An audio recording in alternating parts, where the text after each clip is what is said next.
ఓం నమ శివాయ. అందరికీ నమస్కారం అండి. సింహరాశి వారి ఇంట్లో రహస్యంగా ఒక దేవత పదే పదే తిరుగుతుందండి. ఆ దేవత ఎవరో తెలిస్తే మీరే ఖచ్చితంగా ఆశ్చర్యపోతారు. అంతేకాకుండా మీ కనుల వెంట కన్నీరు రావడం ఖాయమండి. గల్లు గల్లుమనే గజ్జల శబ్దంతో అర్ధరాత్రి వేళ మీ ఇంటి ఆరు బయట రహస్యంగా ఈ దేవత తిరుగుతుంది. ఈ వీడియో మీరు ఒంటరిగా మాత్రమే కూర్చొని చూడండి. చూస్తే అసలు ఆ దేవత ఎవరు, ఏంటి అనే విషయం కూడా మీకు చక్కగా అర్థమవుతాయి కూడా. మొదటిగా మనం సింహరాశి వారి గురించి తెలుసుకోవాలి. సింహరాశి వారు వ్యక్తిగతంగా చాలా మంచివారండి. అంటే ధైర్యవంతులు, అలాగే తెలివితేటలు అనేవి వీరికి చాలా ఎక్కువగా ఉంటాయని చెప్పుకోవచ్చు. సింహం అడవికి ఎలా రాజుగా ఉంటుందో అలాగే సింహరాశి వారికి కూడా సంబంధించిన వ్యక్తులందరూ కూడా పురుషులైనా సరే స్త్రీలైనా సరే చాలా ధైర్యంతో చాలా తెలివితేటలతో దేనికైనా సరే ముందు ఉంటారని చెప్పుకోవచ్చు. అన్ని రంగాల్లో కూడా అంటే ఎక్కడికైనా వెళ్ళినప్పుడు వెనకడుగు వేరు ముందే ఉంటారండి. అలానే ఈ సింహరాశి జాతకులకి ఎప్పుడు కూడా కొన్ని కొత్త విషయాలు తెలుసుకోవాలనే తాపత్రయంతో ఎప్పుడు కూడా ఉంటారండి. కాకపోతే వీరికి చిన్న వయసు నుంచి కూడా కష్టాల సంఖ్య అనేది చాలా అంటే ఎక్కువగా ఉంటుందండి. అయినా కూడా వీరేంటంటే వీరి యొక్క ధైర్యం సాహసంతో ఆ పరిస్థితుల నుంచి బయటికి నెట్టుకొని వస్తారని కూడా చెప్పుకోవచ్చు. మీరు ఎక్కడ కూడా ఎన్ని పరిస్థితులు వీరిని ఉక్కిరి బిక్కిరి చేసినా, మనుషులు ఇబ్బంది పెట్టినా, పరిస్థితులు ఇబ్బంది పెట్టినా ఎక్కడ కూడా వీరి వ్యక్తిగతాన్ని మాత్రం ఎక్కడ కూడా వదులుకోరని కూడా చెప్పవచ్చండి. చాలా నీతిగా నిజాయితీగా ఉండేటువంటి వ్యక్తులు అన్నమాట. ఈ సింహరాశి జాతకులు మాకు పరువు కన్నా కూడా ఏది ముఖ్యం కాదు, మేము ఏదైనా సరే నీతిగా నిలబడతాము, మాట మీద మాకు కట్టుబడి ఉంటాము, నమ్మిన వాళ్ళకు మేమే అన్యాయం చేయము, ప్రేమ అనురాగాలు కానీ నీతి నిజాయితీ విషయంలో కానీ చాలా సిన్సియరీగా ఉంటారని కూడా చెప్పుకోవచ్చు. కాబట్టి వీరేంటంటే ఆ దైవం అనుగ్రహం అనేది పుష్కలంగా వీరిపై ఉంటుందండి. ఎప్పుడైనా సరే మంచివారికి కష్టాలు అనేవి ఎక్కువగా ఉంటాయండి. మనం గమనించినట్లయితే ఆ దేవుడు వీళ్ళు తట్టుకోగలుగుతారా లేదా అని చెప్పేసి ఒక టెస్ట్ అనేది ఒక పరీక్షలాగా పెడుతూ ఉంటాడు. అలా పెట్టినప్పుడు అలాంటి పరీక్షలో మనం ధైర్యంగా ముందుకు నెట్టుకోగలిగితే ఆ తర్వాత మనకి కష్టాల వెనకాల సుఖాలు యొక్క తెర అంటే ఆ తలుపు అనేది తెరిచి ఉంటుంది అని చెప్పవచ్చు. ఈ కష్టాలను దాటుకొని వెళితే ఆ తర్వాత సుఖం అనేటువంటి ఆ తలుపు తెరిచి మనం లోపలికి వెళ్ళినప్పుడు అంటే మనం చాలా సంతోషపడతామండి. కానీ సింహరాశి వారు కూడా ఈ కష్టాలన్నిటినీ కూడా చాలా వరకు కూడా తట్టుకున్నారు. కాబట్టి ఆ దేవత యొక్క అనుగ్రహం అనేది వీరి మీద పడింది. ఆ దేవత యొక్క ఆశీర్వాదం, ఆ దేవత యొక్క కన్ను వీరి మీద ఉందండి. ఆ దేవత వీరి చుట్టూనే తిరుగుతుంది. వీరు బయటకు వెళితే బయటికి, లోపల ఉంటే లోపల, ఇలా ప్రతి అడుగులో కూడా ఏమిటంటే ఆ దేవత మీ చుట్టూ మీతోనే ఉంటుందండి. అయితే సింహరాశి వారికి మీకు వచ్చిన కొన్ని కష్టాలు సమస్యలకు మీకు పరిష్కారం కూడా దొరకట్లేదు. అసలు ఏం చెయ్యాలో కూడా అర్థం కావటం లేదు. ఏ దారి కూడా కనపడనటువంటి పరిస్థితులు, అలాంటి కష్టాలు మీ జీవితంలో ఖచ్చితంగా మీకు ఈ మధ్యలో ఎదుర్కొన్నారు. కొన్ని బాధలు సమస్యలతో మీరు సతమతమైపోతూ ఉంటారనమాట. అలాంటి సమస్య నుంచి ఆ దేవత మిమ్మల్ని బయటపడేయడానికి వచ్చిందండి. ఎందుకంటే మీలో మీరు ఒంటరిగా కుమిలిపోవడం, ఎంత ధైర్యం ఉన్నప్పటికీ మీరు మనుషులే కదా, అలా ఒక్కసారి ఏమిటంటే పరిస్థితులు ఉక్కిరిబిక్కిలో చెప్తూ ఉంటారనమాట. అలాంటప్పుడు మీరేంటంటే చాలా అల్లాడిపోతూ బాధతో కుమిలిపోతూ ఉన్నారు. దైవాన్ని కోరుకునే సందర్భాలు కూడా మీ జీవితం ఉన్నాయని కూడా చెప్పుకోవచ్చు. కాబట్టి ఆ దేవత మీ చుట్టూ, ఆ దేవత యొక్క ఆశీర్వాదమే ఉంటుందండి. మీ దగ్గరకు రావడం అనేది జరిగింది. ఆ దేవత ఎవరో తెలిస్తే మీకు నిజంగా కళ్ళలో నుంచి కన్నీళ్లు ఆగవండి. ఆ కష్టం నుంచి మిమ్మల్ని బయటపడడానికి ఆ తల్లి వచ్చింది. మిమ్మల్ని మీకు తెలియకుండా చాలా కష్టాల నుంచి కూడా బయటపడేస్తుంది. అంటే ఏదైనా చిన్న చిన్న ప్రమాదాల దగ్గర నుంచి అవ్వచ్చు, లేకపోతే ఏదైనా డబ్బుకు సంబంధించిన సమస్య నుంచి కూడా అవ్వచ్చు. అంటే మీరు ఏదన్నా దూర ప్రయాణాలు చేస్తున్నప్పుడు, అంటే ఒక్కొక్కసారి ఏమిటంటే మనం జాగ్రత్తగా ఉన్నా కూడా ప్రయాణాలు చేసేటప్పుడు ఎదుటివారి దగ్గర నుంచి మనకి ఏదైనా ప్రమాదం వచ్చేటువంటి అవకాశాలు కూడా ఉంటాయి. ఇలా ఏమిటంటే కొన్ని కొన్ని సందర్భాల నుంచి ఆ దేవత మిమ్మల్ని చాలా వరకు కూడా కాపాడుకుంటూ వస్తుందన్నమాట.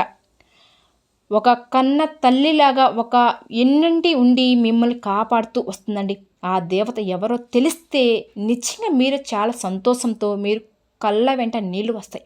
బాధతో కాదండి, ఆ దేవత మరెవరో కాదండి, మీ ఇంటి యొక్క కులదైవం అండి. చాలామందికి కులదైవం ఎవరో తెలియదండి. మీ పెద్దవాడిని అడిగి తెలుసుకోండి. తల్లిదండ్రులు అవ్వచ్చు, లేదా మీ దూరపు బంధువులు కూడా అవ్వచ్చు, చుట్టాలని కానివ్వండి, లేదా మీ అమ్మమ్మల్ని, తాతల్ని, మీరు మీ నానమ్మల్ని, వాళ్ళని ఎవరో ఒకరిని తెలుసుకొని పెద్దవారితో దగ్గరికి వెళ్ళి వాళ్ళని అడిగితే ఖచ్చితంగా చెప్తారండి. ఎందుకంటే ఖచ్చితంగా మీ ఇంటికి కులదైవం అనేది ఆ తల్లి ఉంది. ఆ తల్లిని ఏంటంటే మీరు మీ పనులలో పడి, మీ బాధల్లో పడి, మీ కష్టాల్లో పడి ఆ తల్లిని మర్చిపోతున్నారు. ఆ తల్లిని మీరు పట్టించుకోవడం లేదు. ఎప్పుడు ఆ దేవత మిమ్మల్ని చూస్తూ ఉంది, మీ బాధను చూస్తూ ఉంది. కానీ మీరు ఆ దేవతను ఆరాధించడం లేదు. కాబట్టి ఏమిటంటే ఒక మనిషి రూపంలో అవ్వచ్చు, ఎవరో ఒక నోటి మాట రూపంలో కూడా కావచ్చు, వాళ్ళు తెలియజేయాలనుకుంటున్నారు. ఈ విషయాన్ని మనకు తెలియజేస్తూ ఉంటారనమాట. అలా ఈరోజు ఈ నోటి వెంట మీకు ఆ తల్లి అంటే మీ యొక్క కులదేవత నా నోటి వెంట ఈ మాటలు తెలియజేస్తుంది అనుకోండి. మీరు తెలుసుకోవాలని ఆ తల్లి కోరుకుంటుందనుకోండి. ఎందుకంటే సింహరాశి వారు ఆ తల్లిని మీరు మర్చిపోతున్నారండి. ఆ తల్లిని మీరు వెనకేస్తున్నారు. ఆ తల్లి మీ దగ్గర నుంచి పూజలు కోరుకుంటుందండి. ఆ తల్లిని మిమ్మల్ని అంటే ఇంకా మీ జీవితంలో కష్టాలన్నిటిని తీసేసి మిమ్మల్ని కాపాడుకోవాలని ఆ తల్లి తపన పడుతుంది. కాబట్టి ఖచ్చితంగా మీరు ఎక్కడ ఏ పనులు ఉన్నా సరే, ఎంత బిజీగా ఉన్నా సరే, ముందు మీ కులదైవం ఎవరో తెలుసుకుని ఆ కులదైవం యొక్క ఫోటోను తెచ్చుకొని ఇంట్లో పెట్టుకోండి. అంటే ఆ తల్లికి సంబంధించినటువంటి కొత్త సామాగ్రి కూడా ఉంటుందండి. మీరు గమనించినట్లయితే ఆ సామాగ్రిని చక్కగా అంటే శుద్ధి చేసుకొని పసుపు కుంకుమలతో చక్కగా వాటికి బొట్టు పెట్టేసి వాటిని శుభ్రం చేసి ఆ తల్లి యొక్క ఫోటో ఉంటే మీ ఇంట్లో పెట్టుకొని పూజ చేసుకోవడం చాలా మంచిదండి. ఆ తల్లికి నైవేద్యాలు చేసి ఆ తల్లి సంతోషిస్తుంది. ఆ తర్వాత గుడికి వెళ్ళి పూజలు చేసుకోవడం, కొబ్బరికాయ కొట్టుకోవడం ఇలాంటివి చేయడం వల్ల ఏమిటంటే ఆ తల్లి శాంతించి మీ యొక్క సమస్యను తీర్చడానికి సిద్ధంగా ఉంటుంది. మీరు ఏమిటంటే చాలామంది మనం వెనకటి రోజులు పోల్చుకుంటుంటూ ఉంటాం. మన తల్లిదండ్రులు కావచ్చు, మన అమ్మమ్మలు, తాతయ్యలు ఇలా భర్త తరపున వాళ్ళు అవ్వచ్చు, లేదా భార్య తరపున కూడా ఉంటారండి. భర్త తరపున మగవారి తరపున ఎక్కువగా కులదేవతలు ఉంటారనమాట. అంటే ఆడవాళ్ళకి పెళ్ళైన తర్వాత భర్త తరపున కులదైవం అనేది ఇంటి కులదైవంగా ఉంటారు. కాబట్టి అది తెలుసుకుని మీరేంటే పూజలు చేయడం మీ సమస్యల నుంచి మీకు తగ్గుముఖం పడుతుందండి. కాబట్టి ముఖ్యంగా ఆడవారు మీ కులదైవం గురించి తెలుసుకొని ఇంట్లో నిత్యం పూజలు చేయండి. వెనుకట రోజుల్లో ఏంటంటే ఎలాంటి కష్టం వచ్చినా సరే ఆ తల్లికి చెప్పుకొని, ఆ కులదైవతకు చెప్పుకొని సమస్యల నుంచి బయటపడే వాళ్ళండి. మొక్కులు చెల్లించుకునేవాళ్ళు. అంటే పొంగలు చేయడం ఇలా కొన్ని మొక్కులు అయితే చెల్లించుకుని వాళ్ళు అలా చేయడం వల్ల వారు ఆ సమస్యల నుంచి బయటపడేవారు. అలా కాకుండా పట్టించుకోకుండా ఉంటే వాళ్ళు ఏంటంటే చాలా భయంకరమైనటువంటి సమస్యలు ఎదుర్కొనేవాళ్ళు. కాబట్టి మనకు ముఖ్యంగా కులదైవం యొక్క ఆశీర్వాదం అనేది మనపై, మన కుటుంబంపై ఉండాలండి. కొంతమంది నమ్మరు. ఈ రోజుల్లో ఏంటంటే ఎంత టెక్నాలజీ అనేది పెరిగినా సరే దైవాన్ని మాత్రం ప్రతి ఒక్కరూ నమ్మి తీరాల్సిందండి. దైవాన్ని వెనక వేస్తే మనం చాలా రకాలైన సమస్యలతో ఇబ్బంది పడవలసిన పరిస్థితి అనేది ఖచ్చితంగా వస్తుంది. దైవాన్ని నమ్మిన వాళ్ళు, చెడిపోయిన వాళ్ళు ఎవరు కూడా లేరండి. కాబట్టి మీరు ఎన్ని పనులలో ఉన్నా ముందు ఆ విషయం తెలుసుకొని మీకు కులదైవం ఎవరని తెలుసుకొని ఖచ్చితంగా ఆ తల్లికి మీరు పూజలు చేయడం, ఇలాంటివి చేయడం వల్ల ఆ తల్లి మీకు శాంతించి మీకు వరాలను ఇవ్వడానికి సిద్ధంగా ఉంటుందన్నమాట. ఆ తల్లి అర్ధరాత్రి పూట మీరు గమనించినట్లయితే అంటే రాత్రి సమయంలో 10 గంటలు, 11 గంటలు లేదా 12 గంటలు ఆ టైంలో మీరు గమనించినట్లయితే మీ ఇంటి ఆరు బయట గల్లు గల్లుమనే గజ్జెల శబ్దంతో ఒక చప్పుడు అనేది మీకు వినిపిస్తుంది. మీరు గమనించినట్లయితే మీ ఇళ్లల్లో వాళ్ళని కూడా మీరు అడగండి. మనకు తెలియకుండానే ప్రశాంతంగా ఉన్నప్పుడు కూడా ఎవరో వచ్చినట్టు, మన తలుపు కొడుతున్నట్టు గజ్జెల సౌండ్ అనేది వినిపిస్తుంది. ఒక్కసారి మీ పిల్లలు కూడా ఉంటారు, పెద్దవాళ్ళు కూడా అంటూ ఉంటారు, గజ్జెల సౌండ్ వినిపిస్తుంది అని చెప్పేసి అంటూ ఉంటారనమాట. ఆ విషయానికి మీరు భయపడవద్దండి. అలా గల్లు గల్లుమని గజ్జెల శబ్దం తిరుగుతుంది అంటే ఎవరు అంటే మీ ఇంటి యొక్క కులదైవం అండి. మీరు భయపడవలసిన అవసరం అయితే లేదు. ఆ కులదైవం ఏంటంటే మీ యొక్క పూజల కోసం మీరు ఆ అమ్మని వెనకేస్తున్నారు. అది కరెక్ట్ కాదండి. కాబట్టి అమ్మను మీరు తెలుసుకొని పూజలు చేయండి. అమ్మ శాంతిస్తుంది. అమ్మ అనుగ్రహాన్ని మీరు కాదనకండి. ఎందుకంటే చాలా రకాలైన సమస్యలు ఎంతమంది ఎదుర్కొన్నారు కాబట్టి ఆ అమ్మకి మీరు సింపుల్గా ఎక్కువగా ఆర్భాటం ఏ అవసరం లేదండి. కాస్త అమ్మకి ఇంట్లో చక్కగా పూజలు చేసుకోవడం, నిత్యం అమ్మకి దీపం ధూపం నైవేద్యాలతో ఆరాధించండి చాలు. కుదిరినప్పుడు గుడికి వెళ్ళి అక్కడ కొబ్బరికాయని కొట్టండి. ఇలాంటివి చేయడం వల్ల సింపుల్గా ఒక పండు పువ్వు ఫలం ఏదో ఒకటి సమర్పించినట్లయితే కనుక ఆ తల్లి శాంతిస్తుంది. అమ్మ శాంతించడం వల్ల మనకు బాధలు కష్టాలు సమస్యలు అన్నీ తొలగిపోతాయి అన్నమాట. చాలాసార్లు మనం అనుకుంటూ ఉంటామండి, అలాంటి సమస్యకి ఏంటంటే ఏ దారి దొరకని ప్రశ్నకి చిక్కు ప్రశ్నలుగా అమ్మ మీకు సమాధానం కూడా చూపిస్తుంది, దారి చూపిస్తుంది. మూసుకుపోయేటి తలుపులు ఆ కులదేవత యొక్క మీ యొక్క కులదైవం తలుపులు తెరవడానికి సిద్ధంగా ఉంది. కాబట్టి అంటే మీకు ఏదైనా సమస్య నుంచి ఆ తల్లిని ఆరాధిస్తే కనుక ఆ తల్లి మిమ్మల్ని బయట వేయడానికి అమ్మ సిద్ధంగా ఉంది. అది తెలుసుకొని మనం చేయవలసినటువంటి పని మనం చేయడం మన చేతుల్లో మిగిలి ఉందన్నమాట. కాబట్టి ప్రతి ఒక్కరు కూడా ఏముందులే అనుకోకుండా, నిర్లక్ష్యం చేయకుండా, ఎక్కడైనా ఉండొచ్చండి, సిటీస్లో ఎక్కడైనా ఉండొచ్చు, మనకు కులదైవం యొక్క ఆశీర్వాదం అనేది ఖచ్చితంగా ఉండాలి. ఆ తల్లిని మీ యొక్క కులదేవతను తెలుసుకుని ఆ తల్లికి చేయవలసినటువంటి పూజలు పద్ధతులు ఏంటో తెలుసుకొని పూజించుకోండి. అలా మీరు ప్రతిరోజు కాకపోయినా సరే మీకు కుదిరినప్పుడల్లా నెలకు ఒకసారైనా సరే తల్లిని స్మరించుకోండి చాలు. లేకపోతే అమ్మ చాలా ఆగ్రహానికి గురవుతుందండి. తల్లి అనుగ్రహించిందంటే మాత్రం ఇక మనుషులు మనమెంత. కాబట్టి మీరు గుర్తించుకోవాల్సిన విషయం ఏంటంటే ఆ తల్లిని ఆశీర్వదించి ఆ తల్లి యొక్క ఆశీర్వదనాలు తీసుకోండి, పూజలు చేయండి. మీ సమస్యలన్నిటి నుండి బయటపడేసి మీకు డబ్బు పరంగా బాగా కలిసి రావడానికి అవకాశం అనేది కూడా ఉంది.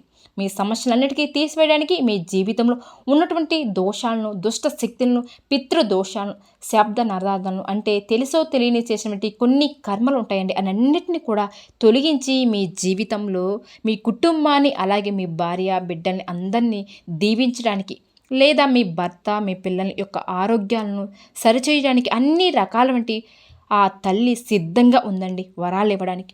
కాబట్టి ఆ తల్లిని మీరు తెలుసుకుని చక్కగా మీరు మీకు చేతనైనటువంటి పద్ధతిలో మీకు కుదిరినప్పుడల్లా ఆ తల్లిని స్మరించుకుంటూ పూజలు చేసుకుంటూ ఉండండి. ఆ తల్లి మీ ఇంటి బయట తిరుగుతుంది. ఆ తల్లిని తలుపులు తీసి మీ ఇంటి లోపలికి ఆహ్వానించండి. ఆ తల్లి మీ ఇంట్లో అడుగు పెడితే ఇక మీ జీవితం అనేది మీరు కలలో కూడా ఊహించరండి. అంతకు మించి అదృష్టం మీకు ఏముంటుంది చెప్పండి. ఎక్కడున్నా సరే సింహరాశి వారు ఈ చిన్న పని చేయండి. మీ కులదైవం ఎవరో అని ఖచ్చితంగా తెలుసుకోండి. తెలుసుకుని ఆ తల్లిని స్మరించుకోండి చాలు. మీకు ఎన్ని సమస్యలున్నా సరే బయటపడగలుగుతారండి. మీ పెద్దవాళ్ళని అడిగి తెలుసుకోండి. చక్కగా ఆ తల్లి మీ ఇంటి లోపలికి చక్కగా పిలిచి ఆ తల్లికి ఇంట్లో చక్కగా ఇంటి వాకిల్ని శుద్ధి చేసుకుని ఆ తల్లికి ఎలా పూజ చేసి విధానం ఆ పద్ధతి ఉంటాయి కదా, మీరు అలాగే చక్కగా పాలు పొంగించి ఆ తల్లి దగ్గర దీపారాధన చేసి కొబ్బరికాయ కొట్టుకొని చక్కగా చేయండి. అలా చేయడం వల్ల మీ సమస్యలన్నీ మాయమైపోతాయండి. వచ్చిన సమస్య వెళ్ళిపోతుంది. ఆ తల్లి ఆ సమస్యలన్నిటిని తీసేసి మీ ఇంట్లో ప్రశాంతమైన వాతావరణం కూడా ఉంటుందండి. మీ జీవితం అష్ట ఐశ్వర్యాలతో సుఖ సంతోషాలతో ఆయుష్ ఆరోగ్యాలతో నిండు నూరేలతో సంతోషంగా ఉండగలుగుతారు. ఆ తల్లి యొక్క ఆశయాలు తీసుకోండి. చక్కగా ఈ చిన్న పని చేయండి. మీరు ఏ మాత్రం పట్టించుకోకుండా ఉండవద్దండి. ఎందుకంటే చాలామంది కూడా పట్టించుకోరు.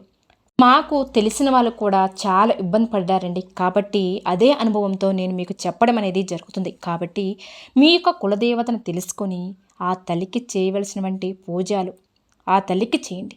విన్నారు కదండి సింహరాశి వారు. ఈ వీడియోలో చెప్పిన విధంగా కులదైవం గురించి తెలుసుకుని కుదిరినప్పుడల్లా పూజలు చేసుకుని ఆ తల్లి యొక్క ఆశీర్వాదాన్ని పొందండి. సంతోషంగా జీవించండి. ఈ వీడియో కనుక మీకు నచ్చినట్లయితే ప్లీజ్ లైక్ చేయండి. అలానే మన ఛానల్ కొత్తగా చూసే సింహరాశి జాతకులు దయచేసి మన ఛానల్ని సబ్స్క్రైబ్ చేసుకోండి. వీడియో నచ్చితే లైక్ చేయండి. ఓం శ్రీ మాత్రే నమః.